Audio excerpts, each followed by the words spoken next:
অনেক প্রথমের প্রথম তিনি বাংলাদেশের প্রথম নারী ফ্রিস্টাইলার ফুটবলার, প্রথম ও একমাত্র ফুটবলার যিনি কোনো বয়সভিত্তিক জাতীয় দলে না খেলে সরাসরি খেলেছেন সিনিয়র জাতীয় দলে।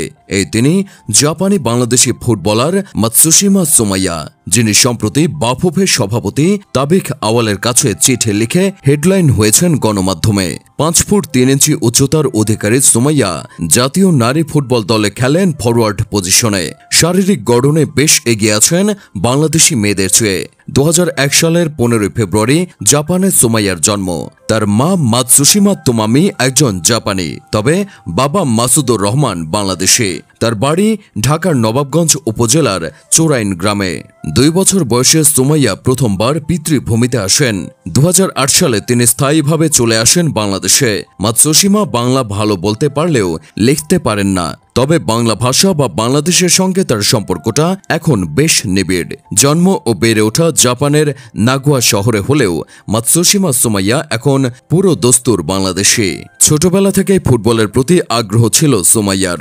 জাপানে তিনি 8ম শ্রেণী পর্যন্ত সি ব্রিজ ইন্টারন্যাশনাল স্কুলে পড়াশোনা করেন।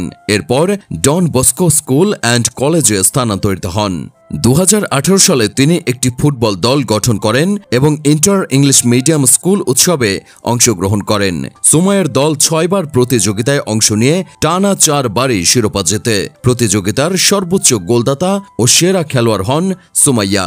এরপর তিনি আইএমসি স্পোর্টিং একাডেমিতে খেলেন। কেবল মাতসুশিমা একাই নন, তার মা তোমোমিও ভালোবেসে ফেলেছেন বাংলাদেশকে। তিনিও স্বামীর সাথে দেশেই থাকতে চান।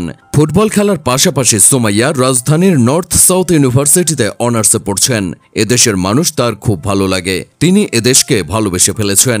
বাংলাদেশ দলের অন্যান্য খেলোয়াড়ের মতো পথ চলা নয় সুমাইয়ার। 2020 সালে ভালো পারফরমেন্সের কারণে বাফুফের কোচদের নজরে এসেছিলেন সুমাইয়া, কিন্তু তখন দলে ডাক পাননি। সুমাইয়া বাংলাদেশ ও জাপানের দ্বৈত পাসপোর্টধারী হওয়ায় তার জন্য জাপান ফুটবল অ্যাসোসিয়েশনের অনাপত্তিকর নিতে হয়েছে বাফুফেকে। ফলে বাংলাদেশের হয়ে খেলতে আর কোনো সমস্যা সৃষ্টি হয়নি। 2023 সালে তাকে প্রথম অনুশীলন ক্যাম্পে ডেকেছিল বাফুফে। অন্যরা বয়সভিত্তিক দলগুলো পার করে এলেও সুমাইয়া সরাসরি সুযোগ পেয়েছেন জাতীয় দলে। সুমাইয়ার পেশাদার ফুটবল যাত্রা শুরু হয় 2020 সালে। সে সময় বসুন্ধরা কিংসের একজন নির্বাচক তাকে খেলতে দেখেন এবং ক্লাবে তার নাম প্রস্তাব করেন। এছাড়া তিনি মালদ্বীপে ধিভেহি সিফাইঞ্জ ক্লাবে ফুটবল খেলা শুরু করেন। সাবিনার সঙ্গে খেলেন ডিএসসিতে। সাবিনা সুমাইয়া জুটি পুরো টুর্নামেন্টে ওই দলের আক্রমণ ভাগের নেতৃত্ব দেন। তাদের দৌড়াতেই ক্লাব চ্যাম্পিয়ন হয়। ফাইনাল ম্যাচের সমাপনী গোল করেছিল সুমাইয়া। এ পর্যন্ত ক্যারিয়ারে অনেক চড়াই উতরাই পেরিয়েছে এই নারী ফুটবলার। জাতীয় দলে ডাক পাওয়ার আগেই পড়তে হয়েছিল ইনজুরিতে। তার লিগামেন্ট ছেড়ে গিয়েছিল।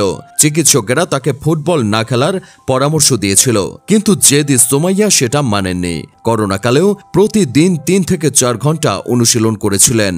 সুমাইয়ার প্রিয় খেলোয়াড় ক্রিস্টিয়ানো রোনালদো আর প্রিয় ফুটবল দল ব্রাজিল। জাতীয় দলের সুযোগ পাওয়ার পর তিনি সাব চ্যাম্পিয়নশিপের শিরোপা জেতার স্বপ্ন দেখতেন। সেই স্বপ্ন পূরণ করতে পেয়েছেন সাবজয়ী ফুটবলারের স্বীকৃতি। অন্যরা বয়সভিত্তিক দলগুলো পার করে এলেও সুমাইয়া যেহেতু সরাসরি সুযোগ পেয়েছেন জাতীয় দলে, তাই অভিজ্ঞতার ঘাটতি আছে। সেই চ্যালেঞ্জকে জয় করেই সামনে এগিয়ে যেতে চান মাতসুশিয়া।